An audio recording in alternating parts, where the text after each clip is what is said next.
છો મિત્રો મજામાં? હવે સ્ટાર્ટ કરીએ પૂર્ણાંતરિક પરાવર્તનનો ચોથો ઉપયોગ એટલે કે ફાઇબર ઓપ્ટિક કેબલ અથવા જેને ઓપ્ટિકલ ફાઇબર ના નામથી ઓળખવામાં આવે છે. તમને ફાઇબર ઓપ્ટિક્સ તરીકે કે તો પણ એક થશે, ઓપ્ટિકલ ફાઇબર કહેવામાં આવે તો પણ એક થશે, અને ફાઇબર ઓપ્ટિક કેબલ એવું લખવામાં આવે તો પણ બધું એક જ છે. તો ફાઇબર ઓપ્ટિક કેબલ છે એનો સૌથી પોપ્યુલર જો કોઈ ઉપયોગ હોય તો એ છે ઓડિયો અને વિડિયો સિગ્નલને લોંગ ડિસ્ટન્સ સુધી મોકલવા માટે, લાંબા અંતર સુધી મોકલવા માટે. એકાદ કિલોમીટર સુધી તમે જો એને આગળ મોકલશો ને તો પણ એમાં સિગ્નલનો જે લોસ છે એ લેસ ધેન 5% હોય છે. 5% કરતા ઓછું સિગ્નલ જે છે એ લોસ થાય છે. એટલા માટે આ જે ફાઇબર ઓપ્ટિક છે એનો ઉપયોગ કમ્યુનિકેશનની અંદર ઓડિયો અને વિડિયો સિગ્નલને મોકલવા માટે થાય છે. સૌ શરૂઆતમાં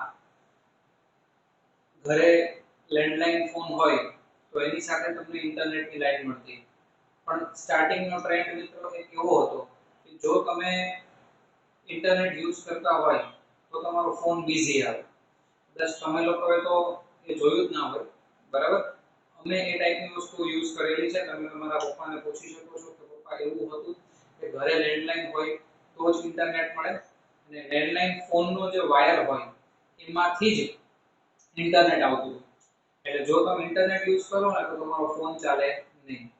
પછી એક ક્રાંતિ આવી, ત્યારે બ્રોડબેન્ડ કનેક્શન આવી ગયા, અને બ્રોડબેન્ડ કનેક્શનની અંદર તમારા ઘર સુધી એ લોકો FOC ફાઇબર ઓપ્ટિક કેબલ છે એના થકી ડેટા મોકલતા હતા. એનાથી ડેટાની સ્પીડ પણ વધી જાય છે, અને તમે જ્યારે ઇન્ટરનેટ યુઝ કરતા હોય ત્યારે લેન્ડલાઇન ફોન પણ બિઝી રહેતો નથી. જો કે હવે તો લેન્ડલાઇન ફોન પોતે જ ઓબ્સોલેટ થઈ ગયા છે, એટલે એના વિશે ચર્ચા કરવાનો કોઈ મતલબ નથી. પણ આ એક સ્ટાર્ટિંગનો સમય હતો કે જ્યારે કમ્યુનિકેશનના જગતમાં ક્રાંતિ લાવનાર વસ્તુ જો કોઈ હોય તો એ હતી ફાઇબર ઓપ્ટિક કેબલ. હવે ફાઇબર ઓપ્ટિક કેબલનો સિદ્ધાંત એ પૂર્ણાંતરિક પરાવર્તન જ છે. જે રીતે આપણે આગળના બે વિડિયો જોયા કે જેમાં મરીચિકા, ડાયમંડ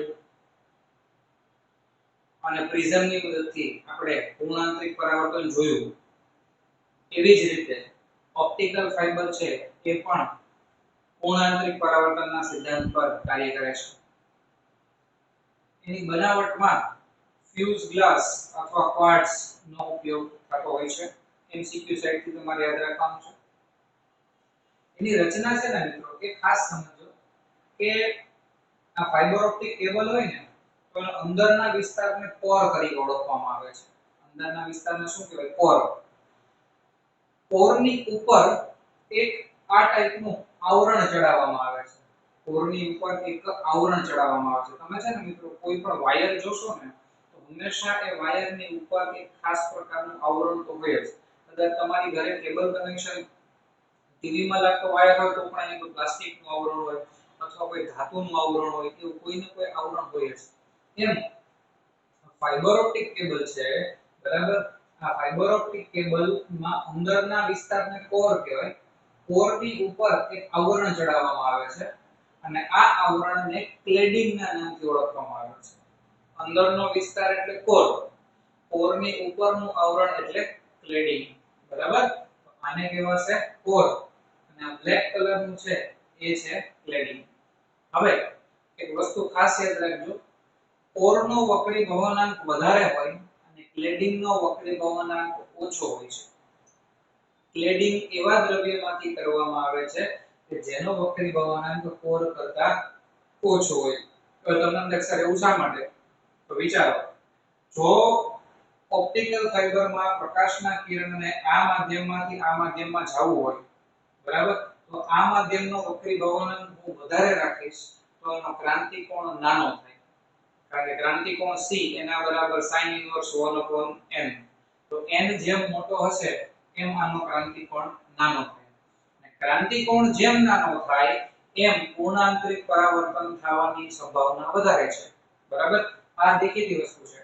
ફોર એક્ઝામ્પલ હું એમ કહું કે ક્રાંતિકોણ છે એ 45 હોય અને ક્રાંતિકોણ જે છે એ 25 હોય તો કયા કિસ્સામાં પૂર્ણ આંતરિક પરાવર્તન થવાના ચાન્સીસ વધારે છે? ઓબ્વિયસલી 25 માં, બરાબર? કારણ કે માની લો કે મારી પાસે 5 કિરણો એવા છે, 5 કિરણો એવા છે કે જે 30 ડિગ્રીના ખૂણા ઉપર આપાત થાય છે, 5 કિરણો એવા છે કે જે 40 ઉપર આપાત થાય અને 5 એવા છે કે 50 ઉપર આપાત થાય. તો જો મારા માટે C બરાબર 45 હશે ને તો 15 માંથી માત્ર 5 જ કિરણોનું પૂર્ણ આંતરિક પરાવર્તન થાય, બરાબર? એની સામે જો હું 25 રાખીશ તો 30, 40 અને 50 બધાયનું પૂર્ણ આંતરિક પરાવર્તન થશે. એટલે જેમ ક્રાંતિકોણ નાનો હોય એમ સારું. આ કેના જેવું છે કે તમને કહેવામાં આવે કે તમારા પાસિંગ માર્ક 33 રાખવા છે કે તમારા પાસિંગ માર્ક 63 રાખવા છે, બોલો તમે શું પસંદ કરશો? 33 જ પસંદ કરશો. જો પાસિંગ માર્ક 63 રાખવામાં આવે તો એમાંથી ઓછા લોકો પસાર થઈ શકશે, ઘણા બધા લોકો ફેલ થશે, બરાબર? એટલે સક્સેસ રેશિયો જો વધારવો હોય તો હંમેશા કટ ઓફ તમારો નીચે હોવો જોઈએ. જો તમારે પૂર્ણ આંતરિક પરાવર્તન કરવું હોય તો ક્રાંતિકોણ શક્ય એટલો નાનો રાખવામાં આવે છે. એટલે જો n ની કિંમત વધારે હોય તો ક્રાંતિકોણ નાનો હશે અને જો n ની કિંમત મોટી હોય, બરાબર? સોરી, જો n ની કિંમત મોટી હોય તો ક્રાંતિકોણ નાનો હશે, જો n ની કિંમત નાની હોય તો ક્રાંતિકોણ મોટો હશે. એટલે આ જે કિરણ છે એનું પૂર્ણ આંતરિક પરાવર્તન સરળતાથી થાય એટલા માટે આ કોર છે, આ કોરનો વક્રી ભવનાંક ઊંચો રાખવામાં આવે છે અને એની ઉપર એક ક્લેડિંગ કરવામાં આવે છે. એ ક્લેડિંગના લીધે શું થાય તો કે ક્લેડિંગના લીધે પૂર્ણ આંતરિક પરાવર્તન થાય અને ક્લેડિંગનો વક્રી ભવનાંક ઊંચો રાખવામાં આવે એટલે અહીંયા બહુ આરામથી અને સરળતાથી પૂર્ણ આંતરિક પરાવર્તન થઈ જાય. એક માર્કમાં તમને કોઈ પૂછે અથવા ટૂંકમાં પૂછે કે ભાઈ ક્લેડિંગ શું કામ કરવાનું, તો કે સિગ્નલનો લોસ ન થાય એટલા માટે. કોઈ પણ સિગ્નલ છે હવામાં જતું ન રહે એટલા માટે ક્લેડિંગ કરવામાં આવે છે. ક્લેડિંગનો વક્રી ભવનાંક ઓછો, કોરનો વક્રી ભવનાંક વધારે. ઓકે, 1 મીટરમાં તો આ જે કિરણ હોય એ હજારો વખત પૂર્ણ આંતરિક પરાવર્તન પામતું જાય, ભટકાતું જાય અને ધીરે ધીરે આગળ વધતું જાય. તેમ છતાં પણ એની તીવ્રતામાં ઘટાડો અવગણ્ય હોય છે, લગભગ ટેન્ડ્સ ટુ 0 જેવો એનો ઘટાડો હોય છે, એટલે એટલા માટે તેનો ઉપયોગ વધારે થાય છે. હવે ખાસ જોજો, આ એન્ટ્રી પોઈન્ટ છે, અહીંયાથી તમારું કિરણ જે છે એ આપાત થાય છે, બરાબર? તો શું લખાયેલું છે કે અંદરની રચના એવી હોય છે કે અંદરની એક બાજુ પર આપાત થતો પ્રકાશ સામેની બાજુ પર ક્રાંતિકોણ કરતા મોટા કોણે આપાત થાય, બરાબર? તો રચના એવી હોય છે કે આ એક બાજુથી પ્રકાશ આપાત થયો એ સામેની બાજુએ જ્યારે પહોંચે ત્યારે ક્રાંતિકોણ કરતા મોટા ખૂણા ઉપર પહોંચે. મતલબ કે અહીંયા જો હું લંબ દોરું તો આ ખૂણો I એ ક્રાંતિકોણ કરતા મોટો હોય તો જ એનું પૂર્ણ આંતરિક પરાવર્તન થાય. આ સપાટીની સામેની સપાટીની રચના એવી હોય છે કે જેથી આપાત થતું કિરણ જે છે એ ક્રાંતિકોણ કરતા મોટા ખૂણા ઉપર આપાત થાય, મતલબ કે I is greater than C. Okay, વસ્તુ સમજાય છે? તો જ એનું પૂર્ણ આંતરિક પરાવર્તન થાય. તો આ પોઈન્ટ બરાબર સમજી લો કે અંદરની રચના એવી રીતે હોય છે કે જેથી એક બાજુ પર આપાત થતો પ્રકાશ સામેની બાજુ પર ક્રાંતિકોણ કરતા મોટા ખૂણા ઉપર આપાત થાય.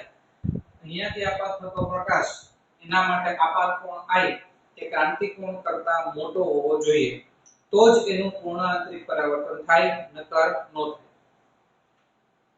હવે નેક્સ્ટ, ઓપ્ટિકલ પાઇપ તરીકે પણ આને ઓળખવામાં આવે છે, ઓપ્ટિકલ ફાઇબર. શા માટે? તો કે ફાઇબર છે ને એ વળેલો હોવા છતાં પ્રકાશ તેની લંબાઈ ઉપર સરળતાથી ગતિ કરે છે. ફાઇબર ઓપ્ટિક કેબલ વાળ જેટલા પાતળા હોય, ખૂબ જ પાતળા હોય, માઇક્રોમીટરમાં એનો વ્યાસ હોય. તો જનરલી 10 થી 100 માઇક્રોમીટર આજુબાજુ હોય. એટલા બધા પાતળા હોય કે તમે એને વાળી દેશો ને તો વાળવા છતાં પણ પ્રકાશ એની અંદરથી આરામથી પસાર થઈ જાય છે. એટલા માટે એને નામ આપેલું છે ઓપ્ટિકલ પાઇપ. જેમ પાઇપલાઇન વળેલી હોય તો પણ અંદરથી પાણી પસાર થઈ જાય, એમ આ લોકો વળેલા હોય તો પણ એમાંથી પ્રકાશ પસાર થઈ જાય છે બરાબર પછી ઘણી વખત શું કરવામાં આવે છે ફાઇબર ઓપ્ટિક કેબલનું એક બંડલ એક જથ્થો લેવામાં આવે ફાઇબર ઓપ્ટિક કેબલ જે છે એનું બંડલ એટલે કે એનો એક જથ્થો લેવામાં આવે દાખલા તરીકે જથ્થો હવે આ જથ્થામાં શું કરવામાં આવે ટ્રાન્સડ્યુસરની મદદથી શેની મદદથી ટ્રાન્સડ્યુસર આ શબ્દ તમારા માટે નવો છે ટ્રાન્સડ્યુસર એટલે શું એવું ઉપકરણ કે જે એક પ્રકારની ઉર્જાનું બીજા પ્રકારની ઉર્જામાં રૂપાંતર કરે એને ટ્રાન્સડ્યુસર કહેવાય એવું ઉપકરણ કે જે એક પ્રકારની ઉર્જાનું બીજા પ્રકારની ઉર્જામાં રૂપાંતર કરે એને ટ્રાન્સડ્યુસર કહેવાય ઘણા બધા એક્ઝામ્પલ છે પંખો વિદ્યુત ઉર્જાનું યાંત્રિક ઉર્જામાં રૂપાંતર કરે બરાબર હું એમ કહું ટેલિવિઝન જે છે બરાબર એની સ્ક્રીન તો વિદ્યુત ઉર્જા છે એનું પ્રકાશ ઉર્જામાં રૂપાંતર કરે સ્પીકર વિદ્યુત ઉર્જા છે એનું ધ્વનિ ઉર્જામાં રૂપાંતર કરે માઇક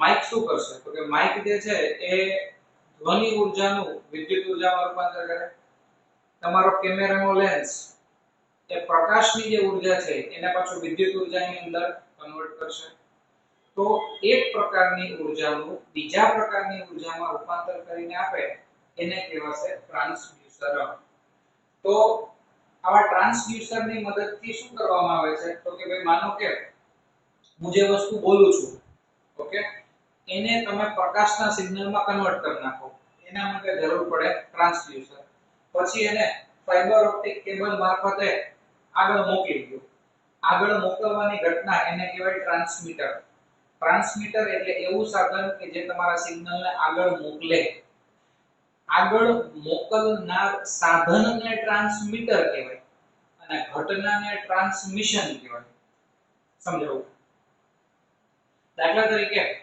મારી પાસે એક મોબાઈલ ફોન હોય તો મારા મોબાઈલ ફોનમાંથી જે સિગ્નલ હું મોકલું છું સિગ્નલ મોકલતો હોય એને ટ્રાન્સમીટર કહેવાય અને મારો મોબાઈલ સિગ્નલ મોકલે છે એ ઘટનાને ટ્રાન્સમિશન કહેવાય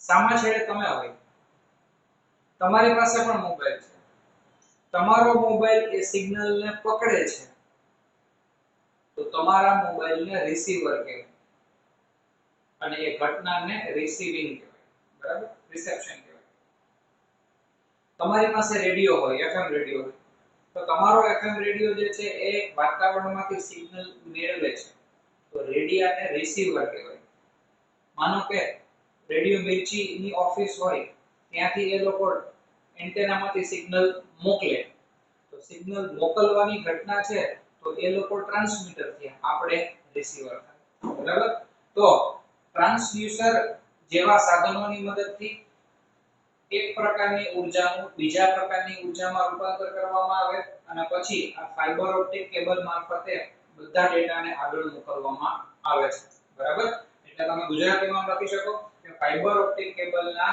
બંડલની મદદથી અને ટ્રાન્સડ્યુસરની મદદથી ડેટા અથવા માહિતી છે એને ટ્રાન્સમિટ કરવામાં આવે છે અને ઝીલવામાં આવે છે ટ્રાન્સમિશન એટલે મોકલવું રિસીવિંગ એટલે મેળવવું બીજું મેડિકલમાં ઉપયોગ થાય છે અન્નનળી જઠર અને આંતરડા જેવા અવયવોની આંતરિક તપાસ કરવી હોય તો એમાંથી પ્રકાશના કિરણો જે છે એ મોકલવામાં આવે છે એટલે એને પ્રકાશીય નળી તરીકે પણ ઓળખવામાં આવે છે તો આ મેડિકલ યુઝ પણ તમે ગણી શકો ઓડિયો સિગ્નલને લાંબા અંતર સુધી મોકલવાનો યુઝ પણ ગણી શકો ડેકોરેટિવ લેમ્પ હોય એની અંદર પણ ઉપયોગ કરવામાં આવે છે તમે ઘણી વખત આવા લેમ્પ જોયા હશે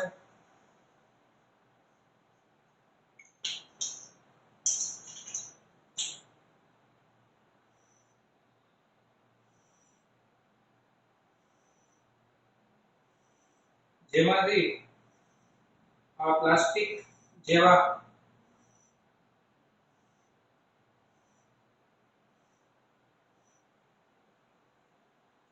પ્લાસ્ટિક વ્હાઇટ કલરના પ્લાસ્ટિક જેવા ફાઇબર ઓપ્ટિક કેબલ બહાર આવતા હોય અને માનો કે